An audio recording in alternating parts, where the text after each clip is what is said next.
This Liberty Sports Update is brought to you by Beacon Credit Union. When fans and followers of college football saw Liberty versus Virginia Tech on the schedule, it would not have surprised anyone that one team would be ranked. But not many folks would have guessed that team would be Liberty. Yet here we are. The number 25 Flames put their unbeaten streak on the line when they visit the Hokies on Saturday.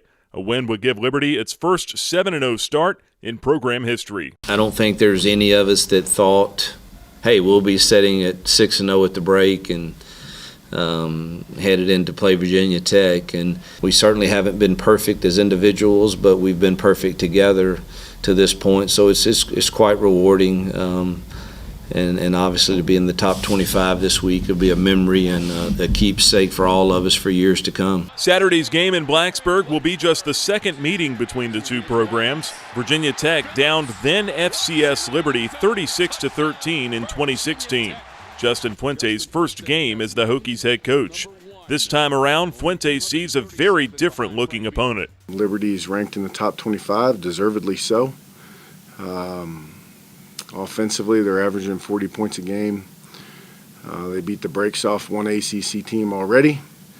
Malik Willis is phenomenal, running it, throwing it. After sitting out last year due to NCAA transfer rules, Flames quarterback Malik Willis has gone 5-0 as the team starter. But Willis knows the Hokies well, as he originally committed to Virginia Tech before signing with Auburn. That was my first big-time offer, and the coaching staff was really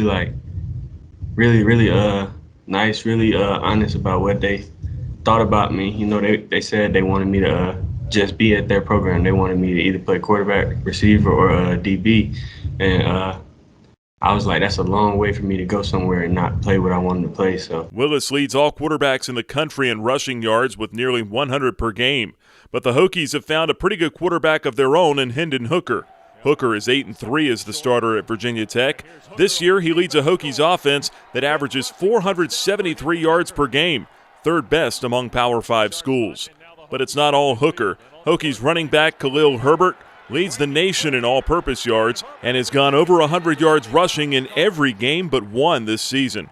Liberty's defense ranks inside the top 10 nationally, but this will be the biggest test the Flames have faced. How would they compare? I'd put them as probably the best team as far as doing what they do, running the ball. You know, feel like every other team we played, they kind of, you know, they had a little bit more in what they do, but Virginia Tech is a team that's sold on running the football no matter what. This week, obviously, we have a mobile quarterback, so we obviously have to make sure we're checking our pursuit angles and all those type of things, right, for the front end to the back end. Just making sure we have good eyes and not being lazy with our keys and our reads and just making sure we just do what our eyes tell us to do. One of the keys to watch if we have a chance to be in this game will be, you know, our red zone defense. Are we able to hold them to some field goals instead of touchdowns, because they're going to move the ball, and they have against everyone. Saturday's game kicks off at 12 noon inside Lane Stadium on the ACC Network. Fans can also listen live on the radio locally on The Journey at 88.3 FM, the My Journey FM mobile app, and online at libertyflames.com. For the Liberty Flames Sports Network, I'm Nick Pierce.